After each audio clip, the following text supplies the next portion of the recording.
Welcome to Tea for Lunch, a show powered by Arcade Studios. Each week, we'll serve up the top news we're following in social media, entertainment, celebrity, and tech in 15 minutes or less. You can catch the show live on Instagram, Wednesdays at about 12:30 p.m. Mountain Standard Time. We're very on time this week. And on all podcast platforms on YouTube on Thursdays. We're your hosts for this week, the Mansters, Manny. And the Melster, Melanie. Mel.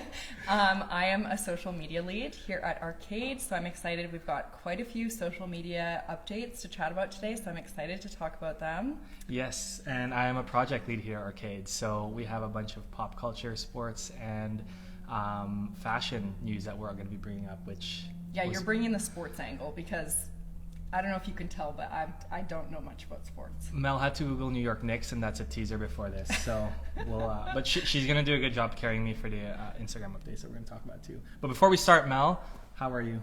I'm pretty good. We're also not drinking tea. We're drinking coffee. Yes. Cheers. Cheers. Manny, how much coffee have you had today? And do you have the Zoomies? No Zoomies yet. Today's actually been a down day because I usually have like 3 by the time it's noon, but this is only my second, so I'm very tame. Hopefully you can still bring the energy. The energy's coming. See, I'm hit the wall for no reason, but the energy's always here, and I only had 2 coffees for today. I'm surprised I actually don't have a headache, but I'm like trying to cut down a little bit. So okay, great. For this episode, it's coffee for lunch because Okay. you're having coffee too, right? Yep, sugar cookie oat latte. So how are you doing recently? Good, very good. It's Q4 out here in Arcade Land, so it's busier than most quarters for us, but we're managing. Things are going well. Big stuff happening like Black Friday, Cyber Monday. Yeah, it's always Q4 is always the busiest time of year for us, but you also have a vacation coming up.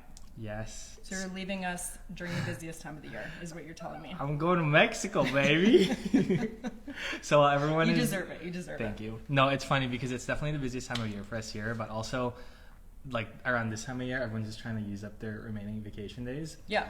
So we're all just it's a trying give to and balance take. that. Yeah. And honestly, you need to rest and go on vacation to be productive. So I support you, and you deserve a vacation. Thanks, Mel. And also, everyone's so good at Thanks, Mel. It's like, yeah, I will go on vacation now. Yeah, everyone's done a good job covering for each other too. Like we've had a ton of time offs in the last little bit because people are trying to use that. So we cover each other. Vacation's important, and we make it happen for each other. Yes. Yeah. Yes. Okay, let's get into the update. Let's do it. Honestly, a lot has been happening on Instagram specifically. Instagram is just releasing all of these changes. I don't know why. I think they're just like trying to get people to stay on the platform. So many people are over on TikTok, so Instagram is trying to make like all of these changes. They're having an identity crisis. They really are. It's like every day, as a social media manager, it's exhausting. Every day I wake up and there's something new. But anyways, here are the changes. Okay, let's hear it. Here are the changes. So the first thing is that, are you ready to relive your MySpace dreams? Because you can now add music onto your photo posts on Instagram. I think that this is cool. You can set the vibe for your photo dumps. Will you use this feature? Yes. Yeah? It's MySpace vibes, Nexopia vibes, even though they don't have music feature, but anytime I do like my photo dumps now, I can put the cool song that's like, I'm walking with a haven't you people, just to set the mood, you know? Yeah, I'm looking forward to seeing that. Just kidding. Honestly, for me, it's like more like, are my clients going to start asking me like, what song are we going to put on this carousel? Because that's just an added layer. I'll do it. I'll do it for our clients. So now you have to be a part-time DJ and musician to be a really good social media manager. Yeah. If they're asking for that specifically. Exactly. It's just getting harder every single day, but we love it. Would you use it on your personal brand? I think so. Yeah.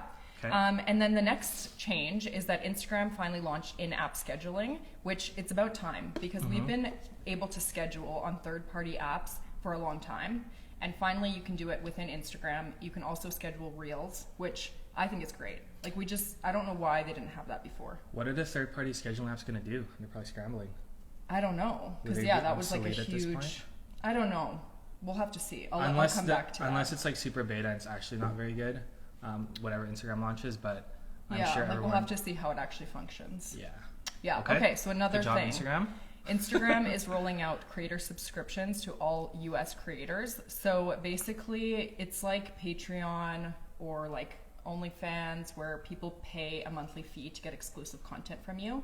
And now you can do this right in Instagram. And I've been seeing a bunch of people that I follow have launched subscriptions, but I don't know what I'm getting. Like, it doesn't really tell me what exclusive content I'm going to get, and I just don't really trust. Like, I haven't paid for anyone's yet, and I don't think I will, honestly. And how is it valuable? Like, well, that's what I mean. I don't know. Like, it's as a creator, you have to show what you're going to be creating. Like Patreon, you'll say like, if you're part of this tier, you get this. Whereas on Instagram, it's just like a general pay for exclusive content, but I don't know what the exclusive content is. So I don't know how popular it's going to be. Yeah, and I think it also is depending on like the type of creator that you follow. So if you like, I don't know, for me it's all about value. If I'm going to pay for something, I kind of want to know what I'm getting in return. So have you had anyone pop up on your following? No. Yeah, I'm also not as in that space as much as likely you are. So yeah, we'll see. I mean, does it have to be creators, or could brands also do it? I think that you have to have over 10,000 followers. Okay.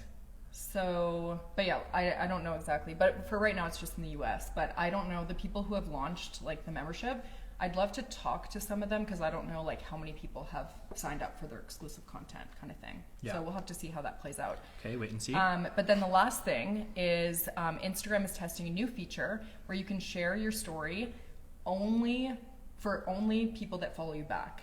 So you can post your story, and this is going to be different than like your regular story and your close friend story. So basically, TikTok kind of has this as well, where you can do friends only. So you both have to be following each other for you to see the video. So I see a lot of people go on video and be like, hey, mutuals. And so, yeah, it's kind of interesting. But I like that because then it's like you don't have like lurkers. It's like you have to follow me in order to get my story content. Yeah, it gets rid of all the ghost followers you have. So I actually didn't know about this, but that's super cool. Yeah, I'm down for this change.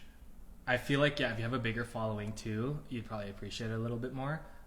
So cool. I feel like Instagram nailed the updates this time. Yeah, I think so too. And like, honestly, a lot of these are creator specific. So I do think that they're trying to like get creators to stay on their platform. They've also introduced some more like monetization things because I think they're like losing people to TikTok and YouTube, and Instagram is just like always trying to stay relevant, and they're just like copying all the other apps. Yeah, and they've acknowledged it. Like, yeah, Adam's they know. gone on and they know. Like, we're trying this week. So I guess tune in next week for when our next Instagram updates Yeah, hit. exactly. So yeah, so lots going on with Instagram. And then there's also lots going on with Twitter. So you all probably already know, after Elon Musk officially acquired the platform, a lot, and when I say a lot, that's an understatement, has so been much going on. One of the bigger changes that we probably want to talk about for this episode is that users could purchase a verified badge for $8 USD, which previously wasn't $8 and also was a little bit more legit in terms of how you acquired it. Yeah, you couldn't pay for it before. You had to like earn it through like verified press. You had to be like a public figure, right? Yeah. Now just anyone. Yeah. If you've got $8, you can be verified. And the funniest part of it, and this is the irony, is, and he's literally doing this, is one of the richest men on earth is going around single-handedly asking people for $8 to continue to stay on his, app. But almost immediately, people have obviously used this new feature and have made some fake accounts to impersonate brands or some important public figures. Hot mess. So it is, hot mess, borderline dangerous. Just this week, someone impersonated a pharmaceutical company called Eli Lilly and falsely announcing that insulin is now free. As you can imagine. Why would someone do that? It's just crazy to me. I know. And the stock plummeted for Eli Lilly, which, is a huge deal because now it's having ripple effects that's going into actual brand IPOs and all their stock valuations. So, yeah, it's a hot mess. It's a hot mess. Yeah, and we're seeing lots of brands like leaving the platform, like brands advertising on the platform are like wanting to pull their ad dollars. People are like really skeptical of being on Twitter, and it's like they just don't trust, there's so much changing and going on, and like Elon is just deciding to do things and then doing them, and so it's like there's no trust from the public. Totally. Do you, if you could get into Elon's head, do you think he's gonna double down, or like do you think he's a little bit panicked ever since he's taken over? I have no idea. I don't know what that man is thinking. Like, I just think he's so far removed from like my reality that like I don't really have a comment on him specifically. Like, the reason why it's like we're talking about Twitter, so like I'll talk about like the Twitter thing being in social media, but like him, I don't know what's happening. Yeah, he's very interesting man. So we'll see as it unfolds, but let's say that the first few weeks of him officially taking over Twitter has been a little bit rocky. A little bit rocky. To Yeah, it say the hasn't been least. super smooth. Yeah, so Yeah, well, one of my favorite things though is that when you could pay to be verified, and then people were changing their names, and Doja Cat changed her name to Christmas, and then Elon said like, okay, no more name changes, and he like locked it down, and then Doja Cat was like tweeting out being like, Elon, I don't want to be stuck as Christmas forever, like please let me change my name, and I just lost it. So there was like some really serious consequences that happened with all of these things, and it's like not something to laugh at, but I will laugh at Doja Cat being Christmas. is she still Christmas? No, she's not She got- Christmas anymore. Can you Thankfully. imagine? But she could have kept it for the holiday season. Yeah, I should be trending, but like in the middle of summer, she's performing at the Grammy. She's like, and now performing Christmas. Yeah. And Doja Cat comes out. Yeah, anyways. Okay, so for our last story, this one is really interesting to me, and I have some questions for you, Manny, because Okay. it's not really my world. There's a new creative director of the New York Knicks. Yes. Ronnie Fieg. Yes. Ronnie Fieg. Okay, so Ronnie Fieg, he is the Kith founder, really popular fashion brand. Yes. Like, hugely popular. Yeah. Founder and CEO, and he's been appointed as the New York Knicks' first ever creative director. So that's like an already very much established brand. Totally. And he's a very established person, and they're teaming up. Yes. So this is like huge news. But for me, when I read this, I didn't know that sports teams had creative directors. So I had to do a little bit of digging, and first off, the Instagram post that they had announcing this was a little bit vague. They just said that he'd be helping them bring in more community and take on like different creative endeavors. But most sports brands already have some sort of creative team or a creative director like in place. That's mostly internal. But for them to be signing someone who is a really reputable fashion, he's probably one of the biggest streetwear fashion designers in the world right now, and appointing him as like their creative director, I'd say it's pretty groundbreaking, and it's very new. So it's cool because a lot of different industries have like really seamless collaborations, like tech and finance. We do that quite often. Cinema and music, or even like fashion and sports is one that's kind of trending, but a lot of it is underground. You know, like a lot of athletes now will wear like designer clothes going to the games. But for them to officially announce this is quite cool for both worlds, for sports and fashion. So it's new, and we'll see what it's still a little bit vague as to like what that necessarily means. A lot of NBA, I think NBA is at the forefront of leading this collaboration with like the sports industry. Like Drake is an ambassador for the Toronto Raptors and has heavily influenced their creative direction in terms of like how they even take photos at the start of the year, how their jerseys are made, other cool things like they'll design like the logos on the court. So it remains to be seen like what exactly this means sitting under the creative director role, but it's really good news, I think, for fashion, streetwear fashion specifically, and also sports. And it's huge because Knicks is one of the most iconic sports franchises in the world in history. Yeah, that's awesome. I mean, for me, I'm not a sports person, but I've always been like flabbergasted by how much money is in sports. Like the industry is crazy massive, and there's just so much money floating around within it.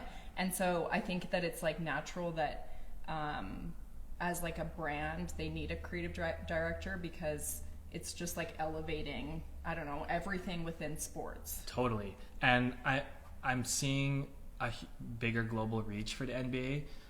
So I wonder if that's another direction as to why they're deciding to hire Ronnie, is to see like how they can expand into like the NBA into like Asia or Europe and those kind of different parts of the world where it's not as famous here as North America. So it's exciting. Yeah, this is news I can get into. So anyways, interesting. Okay, that's all we have. So now that we've wet your palate, go eat something more substantial, and thanks for joining us today for Coffee for Lunch. Coffee for lunch. See ya.